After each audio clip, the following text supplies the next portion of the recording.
I'm excited. When'd you get here? Oh, you trained yesterday. You live here, huh? Yeah. So I got here yesterday. So I was able to stay at home Monday, and then I got here too yesterday. And you just had a new baby.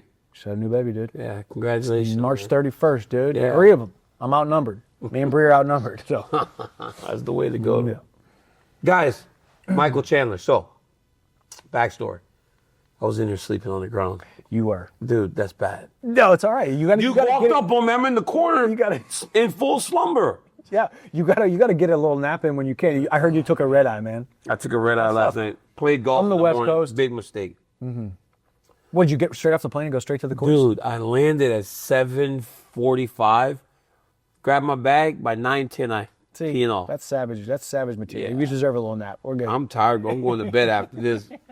But anytime I get a chance to talk to Michael Chandler, you know I'm on it. Thank you for checking in with me, my brother. Appreciate it. Mike, another big fight. This time, it's a little different, right? Because before, it's usually big name guy, right? This time it seems like it's a younger guy, up and coming guy that's trying to really make his name. What went to the decision to kind of reach back, right? Like, and fight a guy that's below you in the rankings? I think there's a responsibility. You know, at some point, I've had 5 fights in the UFC, every single one of them.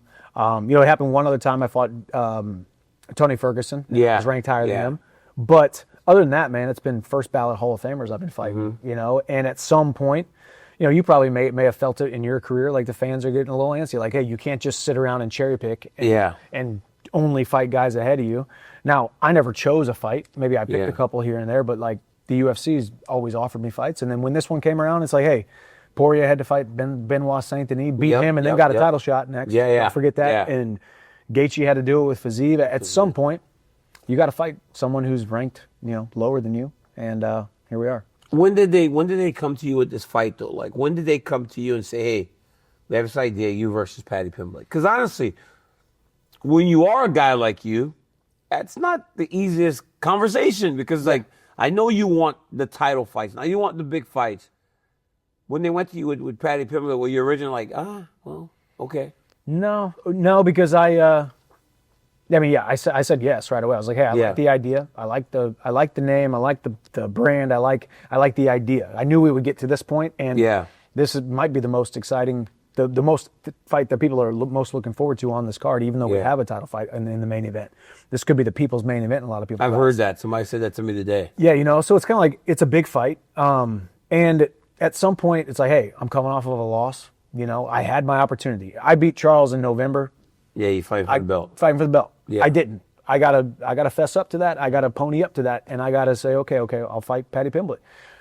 With that being said, it was brought to me in like December, January, but I needed to heal up a little bit. Needed to do some PT, some rehab after the last fight because I hurt my leg in the last fight. So I'm good now. So I'm glad I said yes to the fight in April, and here we are. Getting to fight a guy like this, when you look at Paddy Pimblett, right?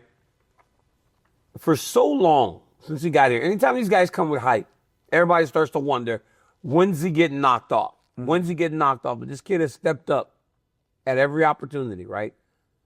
And most impressive was this fight against Bobby Green. So when you break down Paddy Pimblett, I'm talking Michael Chandler, the fighter, but I'm talking about the analyst, the guy that can step outside of this thing and look at it for what it is. What do you see from this kid? I mean, I see confidence first and foremost.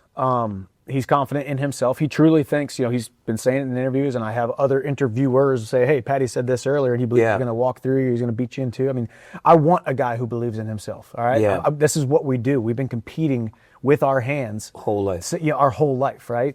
So I want the toughest competition. I want the best Paddy Pimblett on fight night. With that being said, I mean, he's going to come out, he's going to throw wild punches, or at least that's what he's done against guys that he maybe wasn't intimidated by. I'm not saying he's intimidated by me, but he knows my track record. He knows I'm a dog in there. So we'll see if he does do that. And then on the ground, he's pretty slick. But his last fight was Bobby Green. No, with all due respect, I'm better than that. Yeah. I throw bigger punches. I will not get caught in those submissions. I think I'm better on the ground. I'm stronger on the ground. I'm a more strong human being, a strong body in there, and a different presence than he's ever felt. I'm not saying he's going to sink or swim. It remains to be seen. But he's never felt the likes of me. Is there is there a world where your approach is a little different with this kid? Because the one thing that stood out to me when talking to the kid is, in my research, I don't think Michael Chandler is as good a wrestler as everybody gives him credit for, because he's an All-American. We think he's such a great wrestler, but I believe Charles Oliveira exposed that. And I think that I can take him down. I said, you think you can take him down at his body? I said, maybe you can bear hug him and throw him to the ground. He goes, no, I can shoot a single. I go, you think you can shoot a single leg on Michael Chandler and take him down? He goes, yes. But those opportunities present themselves if you overextend yourself. Mm. Is there a world where you start a little slower?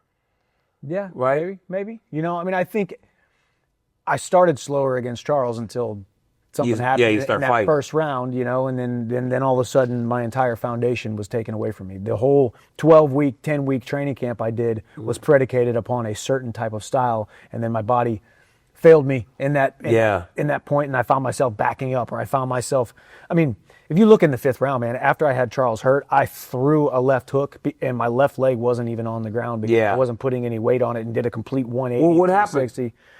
I hurt my leg in that first exchange, the first grappling exchange. Yeah. But 3 months of rehab, PT, multiple times a day, a couple days a week, has got me back, and I'm good. So, it's unfortunate, but I was able to take a lot of things from the Charles fight, and I think things that the fans may not have seen, and you don't really know unless you're actually in there, but I made some strides, and I made some improvements mentally and spiritually, like different as a competitor in that inside the fight. Inside of the fight, where I was like, okay, we're doing good, we're growing still. And if you're my age and doing as long as I have, and I'm still growing, that's a good thing. And I think this fight is a perfect opportunity to show that even more. And we'll see. But there's a world where I'm calculated, but there's also a world where I go out there and knock them out. Because it would seem, right, we've seen you hurt everybody you fight, and it seems as though this kid, Paddy's never been in there with anybody that hurts him. I think the key to this fight is making him feel uncomfortable. Did you guys pick up on that in the build? Yeah, that's kind of my goal at all times when I'm fighting a guy. I mean, whether I'm fighting a guy like Gaethje who loves to be in the firefight, or I'm fighting a Poirier putting pressure on him, or fighting any of these guys. I mean, I want him to. It's 100% certainty he's never fought a guy like me. So there's that question mark, right? So then once he gets in there, I want him to feel my presence and feel my pressure right away. Mm-hmm. Does he sink or swim? We'll find out. Now that doesn't mean I'm going to go crazy wild and do some of the other stuff that I've done in other fights. But then again, maybe it does. We'll see. Speaking of your contemporaries, Poirier and all those guys, what is going on with Dustin Poirier? And I got to tell you something about Justin Gaethje, though, about what he said, right? Because they're just kind of attacking you. Like, what is going on in that? And like, why, when you guys don't have anything together, why do you think right now is the time that's? Because I saw a video and Dustin Poirier seemed mad. But I'll tell you what Justin Gaethje told me when you tell me what do you think's happening? I don't know. I mean, I could care less, honestly. Yeah. It's one of those things where we're in the sport, we get asked questions, and we give answers on the fly, and we talk about what we talk about. I'm not really that worried about it. I mean, I've been a guy who's been an outsider, an outcast here and there. I like to be well liked. I'm a guy who likes people to like me. Allegedly, we don't know. Well, we don't know. Right? Haven't fought you, the ones that haven't fought you, like the people like us, right? It's like, you're good. So you want me to tell you what Justin Gaethje told me? Yeah. Why I like you. Let me tell you this. This is his words. Because I've always liked you. And he goes, let me tell you why you like Chandler. Because I was like, what's up with you guys saying that about him and the way that he fights? He goes, how about this? He goes, I'll tell you why you like him. He goes, because you're like Michael Chandler, being that you're a competitor and such a competitor that you'll be willing to do anything to win. That's what Justin Gaethje told me. Okay. So I don't know that that's a compliment or an insult. Well, I also... but that's what he said. I guess. I mean, well, here's the crazy thing is, like, what happened in that fight? The only thing that happened in that fight was when I threw a left hook right hand, and then there was a eye poke, and then the referee didn't stop. He said all these like you're like, dude, those things happen. And actually, here's the worst part about it. And I actually screen recorded on my phone, but I'm here to defend myself. Yeah. In the Charles Oliveira fight, I hit him with the hard right hand. I post my hand on his face. There's a side on this where these two fingers are exposed, and there's a side an angle on this where these three, and then all of a sudden he does this, and now everybody's like, oh, he poked him in the eye. It's like, just because he's rubbing his eye doesn't mean I poked him in the eye. It's like there's video evidence of it. So there's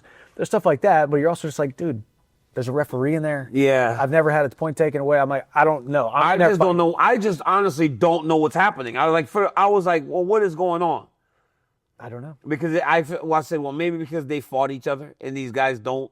Yeah. Well, and also like each other. Also, I mean, he said you tried to knock him out after the referee was yes, I did. Of course I did. Because the referee didn't stop us. If that's what he's mad at me about, why are you mad at me, dude? Like the referee, Mike Beltran of all people, who's got 6 foot long arms, was 9 feet away and said, and it looks like he does this. Yeah. But I'm over there and he's 9 feet away, and I'm like, dude, unless a referee is in the middle, you're taught. He's a wrestler, first of all. That's why I said it's a sign of weakness. I'm like, dude, you're a wrestler, dude. You're supposed to know you wrestle until the whistle blows, right? You fight until the ref stops you, and he didn't stop. So you're just like, if that's cheating, I don't know what you want me to do. Is it the cheating or is it the ref not doing his job? Yeah. So I don't know, man. We're fighting, dude. This is combat sports. What are we even talking about here? Exactly. Yeah. So I was just kind of wondering because it's like it feels like as you're preparing for Paddy Pimblett's not saying these things. It's all the guys from your past. Yeah, and I appreciate that. You know? Saying that. And also, I mean, when you beat a guy, you want to see him do not as good as you after that, right? Yeah. You're like, well, hey, I beat him, so therefore I should be here and I should be here. And I think there's certain aspects of the sport that guys like Daniel Cormier probably, had where they're like, dude, I just keep on getting promoted and I just keep on getting these big fights and great things keep happening and good things happen to good people and all these other things. But then there's other people who are like, yeah, but I beat him, so kind of mad about this. Why am I, I don't know. Mike, you have had one of the funnest runs in the UFC. It hasn't come with the success that you would hope it had been. Is this one of those situations where it's a must-win for Michael Chandler? Like, do you put that pressure on you like, hey, I feel, and this is me from the outside, you can tell me if you disagree, I feel like you've entered into that realm of existence where, because it's always fun, the result always doesn't matter as much as the feeling that the fans leave the fight with. So when Nate Diaz lost to Leon Edwards, he hit him with the 1-2, and he pointed at him. It's like, well, Nate Diaz had that moment. Mm-hmm. But as a competitor, I know you the competitor. I don't know if you want to live in that area. Do you feel like this one, though, is like a must-win? Yeah, I don't want to live in that area, and I've gone out there to try to win every single fight. Yeah. And yeah, I mean, I think it is. And my back's been up against the wall a couple times. UFC debut, knocked out Dan Hooker. Yeah. And I'm on this big run, and it's a UFC title fight, and there's really not a lot to lose, and I lose that one. But then I come back, and I'm backs up against the wall against Tony Ferguson. Yep. Fight. Highlight. KO of the year, SportsCenter #1 on SportsCenter Top 10. Like, these kinds of things happen. So something wells up inside me when my back is up against the wall, and I think this is one of those fights. So that's why you got to buy the pay-per-view. You got to show up, and I will have people on the edge of their seats, if not standing up, because that's what I always do every single time I step into the octagon. I saw that picture of you looking jacked, and then a picture of Paddy looking fat, and said, explain to this person that this guy's favorite to be this guy, and you're like, this is exactly where I want to be, right? Is it not like fighters feel something when they are doubted, and you have to feel that right now, being that this is the next generation, and that's the danger in those fights, right? Because can't really lose to the next generation, or that's almost a sign of, okay, well, maybe it's like coming to the end, right? Yeah.